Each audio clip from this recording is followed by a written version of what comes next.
നിന്നൊക്കെ ലോക്കോയിൽ നിന്നൊക്കെ റവന്യൂ കിട്ടി തുടങ്ങുന്നു. ഈ കിട്ടിയ പൈസ എല്ലാം ഞാൻ എന്ത് ചെയ്തു? ഞാൻ വീട്ടിലെ കടം തീർത്തു. വീട്ടിലെല്ലാത്തിനെയും കടം തീർത്തു. വീടിന്റെ ആധാരം ജപ്തിക്ക് വെക്കായിരുന്ന ആധാരം തിരിച്ചെടുത്തു. എല്ലാം ചെയ്തു. അന്ന് എനിക്ക് അറിഞ്ഞൂടാ ഇതുപോലെ ടാക്സ് അടയ്ക്കണം, മറ്റേ ഇൻകം ടാക്സ് ഉണ്ട്, അതൊന്നും എനിക്ക് അറിഞ്ഞൂടാ. ഞാൻ നിങ്ങളോട് ഇത്രയും പറഞ്ഞു വരുന്നത് വേറെ നിങ്ങളുടെ ഇമോഷണലും ഇതിനൊന്നും വേണ്ടിയിട്ടല്ല. ഞാൻ ഇപ്പോഴും പറയുവാണ്, ഞാൻ ഇവിടെ വന്നത് എന്തിനാ, അല്ലെങ്കിൽ എൻ്റെ ഇപ്പോഴത്തെ സിറ്റുവേഷൻ എന്തുവാണെന്ന് ഞാൻ പറഞ്ഞു നിങ്ങളെ മനസ്സിലാക്കാൻ വേണ്ടിയിട്ടാണ് ഞാനിത് പറയുന്നത്. എനിക്ക് അറിഞ്ഞൂടായിരുന്നു ഇതുപോലെ ടാക്സ് അടയ്ക്കണം അല്ലെങ്കിൽ അങ്ങനത്തെ ഇത് ചെയ്യണം എന്നൊന്നും എനിക്ക് അറിഞ്ഞൂടായിരുന്നു. അപ്പം ഞാൻ കിട്ടിയ പൈസയൊക്കെ വീട് പണിഞ്ഞപ്പോഴും അല്ലെങ്കിൽ വീടിന്റെ ആധാരം എടുക്കാനും കടം വീട്ടാനും എല്ലാം എൻ്റെ അക്കൗണ്ട് ത്രൂ ഞാൻ ഇതെല്ലാം ചെയ്ത് കഴിഞ്ഞിട്ട് അടുത്ത വർഷമാണ് ഈ പറയണത് പോലെ ടാക്സിന്റെ കാര്യം ഇതൊക്കെ അറിയുന്നത്. അപ്പോൾ ആ വർഷം തൊട്ട് ടാക്സ് ഒക്കെ അടച്ചു തുടങ്ങി. ആ വർഷം തൊട്ട് കിട്ടുന്ന റവന്യൂവിൽ ടാക്സ് അടച്ചു തുടങ്ങി. ബാക്കി കാര്യങ്ങളൊക്കെ എല്ലാം ചെയ്തു. ഇങ്ങനെ ഇരിക്കുമ്പോഴാണ് എൻ്റെ ബർത്ത്ഡേക്ക് 2021-22 ഫിനാൻഷ്യൽ ഇയറിൽ 2021-22 ഫിനാൻഷ്യൽ ഇയറിൽ ടാക്സ് അടയ്ക്കണം എന്ന് പറഞ്ഞിട്ട് വീട്ടിൽ റെയ്ഡ് വന്നത്. എല്ലാം കൂടെ ഞാൻ എൻ്റെ വീട്ടിലെ കടമൊക്കെ എത്ര രൂപ കൊടുത്താണോ അടച്ചു തീർത്തത് എല്ലാം കൂടെ ചേർത്ത് ഇൻകം ടാക്സുകാരെ ഫൈൻ അടക്കം എനിക്കൊരു 40 ലക്ഷം രൂപ ഫൈൻ അടിച്ചു തന്നു. അന്ന് ഈ പറയണ ഇൻകം ടാക്സ് റെയ്ഡുകാർ വന്ന എല്ലാവർക്കും ഓരോരുത്തർക്കും ഓരോന്നൊക്കെ കിട്ടിയിട്ടുണ്ട്. ആരും റിവീൽ ചെയ്തിട്ടില്ലെന്നേ ഉള്ളൂ. പക്ഷെ എനിക്കിതൊന്ന് പറയണമെന്ന് തോന്നി. നിങ്ങളോടൊക്കെ ഇത് പറയണം തോന്നി. എനിക്കത് ഫൈൻ അടിച്ചു തന്നു. ആ ഫൈൻ അടയ്ക്കാനുള്ള പൈസ ഞാൻ ഇപ്പോഴും ഓരോ മാസം ഇങ്ങനെ അടച്ചോണ്ടിരിക്കുക. കിട്ടുന്ന ചെയ്യുന്ന എല്ലാ പൈസക്കകത്തൊന്നും മാറ്റി വെച്ച് ഞാനത് അടച്ചോണ്ടിരിക്കുക. ഇപ്പോഴും എനിക്കത് വീണ്ടും അടയ്ക്കണം. ആ സമയത്ത് ഗൈസ്, എനിക്ക് ആ സമയത്ത് ഞാൻ സീരിയസ് ആയിട്ട് പറയാം, ലോക്കോയും യൂട്യൂബും ഒക്കെ ഉണ്ടായിരുന്ന സമയത്ത് എനിക്ക് ആ സമയത്ത് നല്ല റവന്യൂ ഉണ്ടായിരുന്നു. എനിക്ക് നല്ല റവന്യൂ ഉണ്ടായിരുന്നു. എനിക്ക് ട്രേഡിംഗ് ഉണ്ടായിരുന്നു. ഞാൻ ഓൾറെഡി നിങ്ങളോട് പറഞ്ഞതാണ്. അപ്പം എനിക്ക് ഏകദേശം ഇൻകം ടാക്സ് ആ സമയത്ത് 25 ലാക്ക് എന്തോ ആ വർഷം അടയ്ക്കണം. അപ്പം ഞാൻ അതിൽ ആ സമയത്ത് ഏൺ ചെയ്തിട്ടുണ്ട്.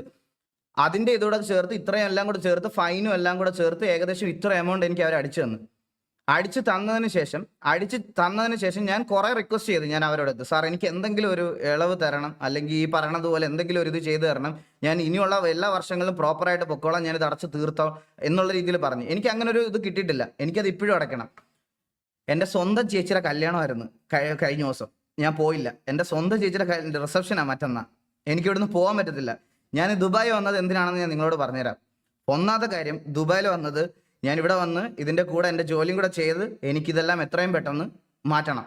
എനിക്കിത് എത്രയും പെട്ടെന്ന് ഇതെല്ലാം ഈ കടമെല്ലാം തീർക്കണം എന്നുള്ളൊരു ഒറ്റ ആഗ്രഹത്തിൻ്റെ പുറത്താണ് ഞാൻ ഇവിടെ വന്ന് ഇപ്പം രണ്ടും കൂടെ മാനേജ് ചെയ്തുകൊണ്ട് പോയി. ഈ ഒരു സിറ്റുവേഷനിൽ എനിക്ക് പൈസ ഉണ്ടാക്കാൻ പറ്റുന്ന ഏറ്റവും വലിയ സോഴ്സാണ് RP. ഞാൻ ഇപ്പോഴും നിങ്ങളോട് പറയുവാണ്, എനിക്ക് പൈസ ഉണ്ടാക്കാൻ പറ്റുന്ന ഏറ്റവും വലിയ സോഴ്സാണ് RP. അതാണ് ഞാൻ വേണ്ടാന്ന് വെക്കുന്നത്. അതെനിക്ക് വേണ്ട. ഇനി ഇങ്ങനെ ഒരു കേഴ്സ്ഡ് മണി എനിക്ക് വേണ്ട. എനിക്ക് ഒരു സമാധാനമില്ല. ഞാൻ സത്യം പറയാം കൈസ്, സിറ്റിയിൽ ഏത് സിറ്റുവേഷൻ പൊട്ടിയാലും എൻ്റെ മണ്ടയ്ക്കാണത്. ഞാൻ ഇപ്പോഴേ പറയുക, എനിക്കിനി അങ്ങനെ ഒരു സോഴ്സിൽ നിന്നുള്ള പൈസ വേണ്ട. ഞാനത് വിട്ടു. എനിക്കത് വേണ്ട. ഞാനത് ഉറപ്പിച്ചുകൊണ്ടാണ് ഇന്ന് ലൈവ് വന്നത്. എനിക്ക് ഇങ്ങനെ ഒരു സോഴ്സിൽ നിന്ന് കിട്ടുന്ന പൈസ വേണ്ട. ഞാൻ ഇവിടെ കിടന്ന് പട്ടിയെ പോലെ പണിയെടുത്തിട്ടാണെങ്കിലും ഞാനത് വീട്ടിട്ട് തിരിച്ചെൻ്റെ നാട്ടിൽ പോവുള്ളൂ. നിങ്ങൾ ആർക്കെങ്കിലും എന്തെങ്കിലും സംശയം തോന്നുന്നുണ്ടെങ്കിൽ എൻ്റെ അച്ഛനും അമ്മയും ഒന്ന് കോൺടാക്ട് ചെയ്ത് നോക്കാം. ഞാൻ അവരെ വിളിച്ചിട്ട് 2 മാസമായി. സത്യമായിട്ട് ഞാൻ അവരെ വിളിച്ചിട്ട് 2 മാസമായി. ഞാൻ എൻ്റെ അച്ഛനോടും അമ്മയോട് സംസാരിക്കാറില്ല. എൻ്റെ ചേച്ചിയുടെ കല്യാണത്തിന് വിളിച്ചിട്ടും ഞാൻ അവിടെ പോവാത്തതിൻ്റെ മെയിൻ കാരണം എന്ന് പറഞ്ഞാൽ, ഞാൻ അച്ഛനോടും അമ്മയോട് പറഞ്ഞ് ഈ കടമെല്ലാം വീട്ടിട്ട് ഞാൻ തിരിച്ചു വരത്തുള്ളൂ എന്ന് ഞാൻ പറഞ്ഞായിരുന്നു. ഈ കട മൊത്തം വീട്ടിട്ട് അമ്മ ഞാനായിട്ട് ഉണ്ടാക്കി വെച്ചത്, ഞാനായിട്ട് വീട്ടിട്ട് ഞാൻ തിരിച്ച് വീട്ടിൽ വരത്തുള്ളൂ എന്ന് ഞാൻ പറഞ്ഞിട്ടാണ് വന്നത്. ആൻഡ് മെയിൻ ഒരു കാര്യം ഞാൻ പറയാം ഗൈസ്, നിങ്ങൾ ആരെയൊക്കെ വിശ്വസിച്ചാലും, ഞാൻ പേരെടുത്ത് പറയണില്ല, അവനെ വിശ്വസിക്കരുത്. ആ കള്ളന് അവൻ്റെ മനസ്സിൽ തൊട്ട് അവൻ്റെ കുഞ്ഞിനെ തൊട്ട് സത്യം ചെയ്ത് പറയട്ടെ, അവൻ്റെ ഡൗൺ ടൈമിൽ ഞാൻ അവനെ സഹായിച്ചിട്ടില്ലെന്ന് പറയട്ടെ. ഇത്രയും ഹെയ്റ്റും ഇതുമൊക്കെ ഉണ്ടാക്കി തരുന്നതിന് തൊട്ട് മുമ്പ് ജസ്റ്റ് ഒന്ന് ആലോചിച്ചാൽ മതി. എല്ലാത്തിനും ഞാൻ ചെയ്തു കൊടുത്തിട്ടുണ്ട്. ഞാൻ ഇപ്പോഴും പറയുക, അവൻ്റെ മനസ്സിൽ തൊട്ട് അവൻ പറയട്ടെ. അവന് ചിലപ്പോൾ ഇപ്പോൾ അത് തിരിച്ചു തരാൻ പറ്റുമായിരിക്കും എനിക്ക് ആ പൈസ.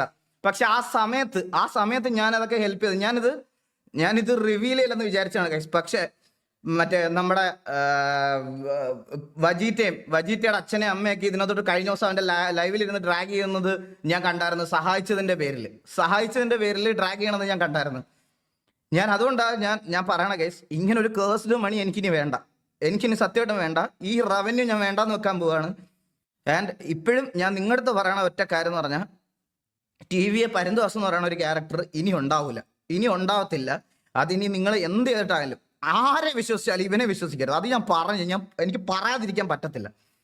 അപ്പോൾ മെയിനായിട്ടൊരു കാര്യം, ഇനി ഇത് TV ബാക്കിയുള്ളവന്മാർ ബാക്കിയുള്ളവരെ നടത്തുമെങ്കിൽ അവർ നടത്തിക്കോട്ടെ. ഞാൻ നടത്തത്തില്ല, നടത്തത്തില്ലെന്നല്ല, എനിക്ക് അതിൻ്റെ ലീഡറായിട്ട് ഇനി വേണ്ട. അവർക്കുള്ള എന്ത് സപ്പോർട്ടോ എന്ത് വേണമെങ്കിലും ഞാൻ വെളിയിൽ നിന്ന് ഞാൻ കൊടുക്കും. ആസ് എ ഒരു ലീഡർ ഞാൻ വെളിയിൽ നിന്ന് ഇത് ഞാൻ ചെയ്യത്തില്ല. ഞാൻ മറ്റൊന്ന് എൻ്റെ സ്വന്തം ചേച്ചിയുടെ റിസപ്ഷന് എനിക്ക് പോകണമെന്ന് ഒരുപാട് ആഗ്രഹം ഉണ്ടായിരുന്നു സത്യമായിട്ട്. അവൾ എനിക്ക് മെസ്സേജ് ചോദിച്ചു വരത്തില്ലേ എന്ന് ചോദിച്ചപ്പോൾ പോലും ഞാൻ വരുന്നില്ല എന്ന് പറയണതിൻ്റെ മെയിൻ ഒരു കാര്യം എന്ന് പറഞ്ഞാൽ എനിക്ക് ആരെയും ഫേസ് ചെയ്യാൻ പറ്റണില്ല. ഞാനായിട്ട് ഉണ്ടാക്കി വെച്ചത് സത്യമായിട്ട്. എനിക്ക് അറിഞ്ഞുകൂടായിരുന്നു അങ്ങനൊരു ആ സമയത്ത് പൈസ ഒന്നും ഇല്ലായിരുന്ന സമയത്ത് ഈ ടാക്സ് ഇങ്ങനത്തെ കാര്യങ്ങളൊന്നും എനിക്ക് അറിഞ്ഞുകൂടായിരുന്നു, സത്യമായിട്ട് എനിക്ക് അറിഞ്ഞുകൂടായിരുന്നു.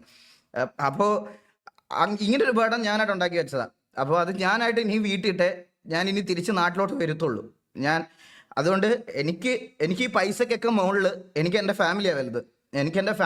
എനിക്ക് അവരെ ഈ പറയണത് പോലെ ഇവന്മാരുടെ ഒന്നും ഇത് വെച്ചിട്ട് ഞാൻ ആരെയും ഉപദ്രവിക്കാനും ഞാൻ ഇതാക്കാനും ഒന്നും ഞാൻ പറ്റില്ല. നിങ്ങൾക്ക് എൻ്റെ ഡിസിഷനെ റെസ്പെക്ട് ചെയ്യുമോ, അതൊക്കെ ഞാൻ നിങ്ങളെ ചീറ്റ് ചെയ്തു എന്നുള്ള അല്ലെങ്കിൽ ഇതാക്കി എന്നുള്ളൊരു രീതിയിൽ എൻ്റെ അടുത്ത് പറയരുത്. നിങ്ങൾക്ക് ഈ പറയണത് പോലെ എനിക്ക് ഇതിൽ നിന്നുള്ളൊരു റവന്യൂ വേണ്ട. സത്യമായിട്ട് എനിക്ക് വേണ്ട, എനിക്ക് പറ്റണില്ല. അതുകൊണ്ട് സത്യമായിട്ട് പറ്റണില്ല. എനിക്ക് ഇതിലും നാളെ എന്നെ പറഞ്ഞില്ലേ എൻ്റെ കുഞ്ഞും കൂടെ വരുമ്പോൾ എനിക്ക് അതിനെയും കൂടെ ഇതിനകത്തോട്ട് ഡ്രാഗ് ചെയ്യാനുള്ളത് വയ്യ. എനിക്ക് സത്യമായിട്ട് എനിക്ക് വയ്യ. ഞാൻ അതുകൊണ്ടാണ് ഇതിപ്പോൾ ഞാൻ യൂട്യൂബിൽ നിന്ന് വന്നു കഴിഞ്ഞാൽ ഈ പറയണത് പോലെ ചിലപ്പോൾ ഇതിലും കൂടുതൽ ആൾക്കാർ വരും. ഞാൻ ഇത് പറയാൻ കിക്കിൽ തന്നത് എനിക്ക് വാച്ച് ഓവർ കൂട്ടാനും അല്ലെങ്കിൽ ഇതിനൊന്നും വേണ്ടിയിട്ടല്ല. എനിക്ക് ഇവിടെ കിക്കിൽ തന്നെ 2 മണിക്കൂർ ലൈവ് ചെയ്താലേ അത് ഒരു ലൈവായിട്ട് കാൽക്കുലേറ്റ് ചെയ്യത്തുള്ളൂ. അതിന് താഴെയുള്ള ലൈവുകളൊന്നും കാൽക്കുലേറ്റ് ചെയ്യത്തില്ല. ഞാൻ അതുകൊണ്ടാണ് ഇവിടെ നിങ്ങൾ സ്ഥിരം വരുന്ന ആൾക്കാരുടെ അടുത്ത് മാത്രം ഇത് പറയാം എന്നുള്ള രീതിയിൽ ഞാൻ പറഞ്ഞത്. എനിക്ക് അതിൽ കൂടുതൽ വേറെ ഒന്നും പറയാനില്ല. ഗെയിമിന്റെ പേരിൽ എന്തോ പറഞ്ഞ് കളിയാക്കിക്കോട്ടെ, KVL മെമ്പേഴ്സ് എന്തോ വേണേ പറഞ്ഞ് മനസ്സിലാക്കട്ടെ. പക്ഷെ റിയൽ ലൈഫിൽ ചെയ്തു കൊടുത്ത കാര്യങ്ങളെ കൺവേർട്ട് ചെയ്യുന്നതുകൊണ്ടല്ലോ അത് റിവലറിയുടെ പുറത്ത് എന്തോ പറഞ്ഞോട്ടെ, എനിക്കൊരു കുഴപ്പമില്ല. പക്ഷെ ചെയ്തു കൊടുത്ത കാര്യങ്ങളെ ഇല്ലാണ്ടാക്കണതും അതുപോലെ തന്നെ എൻ്റെ മെന്റൽ ഹെൽത്ത് ഭയങ്കരമായിട്ട് വീക്കാണ്. ഈ കമ്മ്യൂണിറ്റി ഇങ്ങനെ ആക്കിയത് ഞാനാണ്, ഇതാണെന്നൊക്കെ പറഞ്ഞിട്ട് ഇങ്ങനെ ആക്കിയതിനോട് എനിക്ക് ഒരു താല്പര്യമില്ല. എനിക്ക് അതിനോട് ഭാഗമാകാൻ ഇനി താല്പര്യമില്ല. ഞാൻ കാരണം ഇനി ഒരാൾക്കും ഒന്നും സംഭവിക്കാൻ പാടില്ല. ഞാൻ ഇപ്പോഴേ പറയാം, ഞാൻ കാരണം എനിക്ക് നമ്മുടെ കമ്മ്യൂണിറ്റിയിലുള്ള ഒരുത്തനും ഇനി നശിച്ചു എന്നുള്ളൊരു പേര് എനിക്ക് കേൾക്കണ്ട. എനിക്ക് ഇതിത്ര നിങ്ങളോടൊന്ന് പറയണം തോന്നി ഗൈസ്, നിങ്ങളോട് എനിക്ക് പറയണം തോന്നി. ആൻഡ് TV കാര്യമൊക്കെ ബാക്കി അവരെ പിള്ളേരെ ആരെങ്കിലും ഡിസൈഡ് ചെയ്യട്ടെ, എനിക്ക് അറിഞ്ഞൂടാ. ആസ് എ ഞാൻ പറയാം, എനിക്കൊരു ലീഡർ, എനിക്ക് ഇത് കേൾക്കാൻ വയ്യടാ. എനിക്കിത് സത്യമായിട്ട് ഞാൻ കുറേ കേട്ടു. നിങ്ങളെല്ലാം ശ്രദ്ധിച്ചാൽ മതി, എല്ലാ ഓവറിലാണെങ്കിലും ഇത് ബാക്കിയുള്ള ഗ്യാങ്ങിലെ മെമ്പേഴ്സും ഇത് അതേപോലെ എടുത്തു തുടങ്ങി. ബാക്കിയുള്ള ഗ്യാങ്ങിലെ എല്ലാ മെമ്പേഴ്സും ഇവന്മാർ ചെയ്യുന്ന അതേ രീതി, എൻ്റെ അച്ഛൻ്റെ പേര് ഡ്രാഗ് ചെയ്യുക, അമ്മയുടെ പേര് ഡ്രാഗ് ചെയ്യുക, വൈഫിൻ്റെ പേര് ഡ്രാഗ് ചെയ്യുക, ഇതെല്ലാം ചെയ്തു തുടങ്ങി. ബാക്കിയുള്ള ഗ്യാങ്സ് ഇത് കണ്ടിട്ട് ചെയ്തു തുടങ്ങി. എനിക്കതുകൊണ്ട് ഇതിന് ചെയ്യാൻ താല്പര്യമില്ല. ഇതിൽ നിന്നുണ്ടാക്കുന്ന പൈസ എനിക്ക് വേണ്ട. വേണ്ട. ആൻഡ് വൺസ് അഗെയിൻ ഞാൻ പറയാണ്, ഇവിടെ നിന്ന് കുരയ്ക്കുന്നവന്മാരെ പോലെ ഇതുവരെ ഞാൻ പൈസ മേടിച്ചിട്ട് നിങ്ങൾക്ക് ഹെയ്റ്റ് ഉണ്ടാക്കണില്ല, നിങ്ങൾക്ക് ഉപദ്രവം ഉണ്ടാകുന്ന ഒരു സാധനം പോലും പ്രൊമോട്ട് ചെയ്തിട്ടില്ല. ഇതിൽ കൂടുതൽ എനിക്ക് നിങ്ങളോട് ഒന്നും പറയാനില്ല. ഞാനിത് ഇവിടെ വെച്ച് നിർത്തുവാണ്.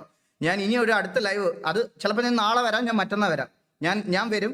എനിക്ക് സ്ട്രീം ചെയ്യണം. എനിക്ക് എൻ്റെതായിട്ടുള്ള കുറച്ച് കാര്യങ്ങൾ ഞാൻ പറയില്ല. എനിക്ക് കടങ്ങളൊക്കെ വീട്ടണം. അത് നാളെ ആയിക്കോട്ടെ മറ്റന്നാൾ ആയിക്കോട്ടെ, ഞാൻ എനിക്ക് പറ്റുന്ന സമയത്ത് ഞാൻ ലൈവ് വരും, ഞാൻ ലൈവ് ചെയ്യും.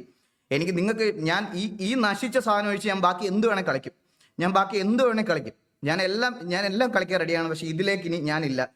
പക്ഷെ എനിക്ക് ഒരു കാര്യം കൂടെ ഒറ്റ കാര്യം കൂടെ എനിക്ക് പറയാനുണ്ട്. ഞാനിത് ഇവിടെ നിർത്തുക.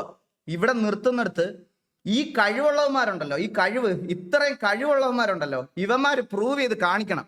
ഈ ഗെയിം ടോക്സിസിറ്റി ഒന്നും ഇല്ലാതെ ഈ ലെവലിലേക്ക് വ്യൂവർഷിപ്പും ഈ ഒരു ലെവലിലേക്ക് ഈ ഗെയിമിന് എക്സ്പോഷറും കൊണ്ടുവരാൻ പറ്റുമെന്ന് ഇവന്മാരത് ചെയ്ത് കാണിക്കണം.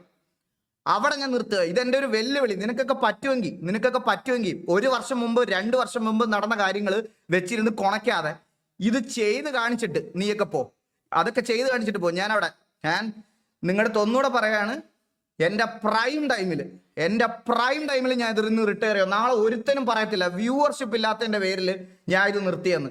എൻ്റെ പ്രൈം ടൈമിൽ എനിക്ക് ഏറ്റവും കൂടുതൽ വ്യൂവർഷിപ്പ് ഉള്ള സമയത്ത് കഴിവുകൊണ്ട് ഞാൻ ഇവിടെ കുറെ കൊണ്ടുവന്നതാണ്. നിനക്കൊക്കെ ബാക്കിയുള്ളവരുടെ വളർച്ചയിൽ അസൂയ അടിച്ച് മറ്റേ മറ്റേ പട്ടികളെ കുറയ്ക്കുന്ന പോലെ കിടന്ന് കുരയ്ക്കാതെ ഇവിടെ എത്താൻ നോക്കടാ. നീയൊക്കെ ഇവിടെ എത്താൻ നോക്കടാ. എൻ്റെ പ്രൈം ടൈമിൽ ഞാൻ ഇത് നിർത്തുക.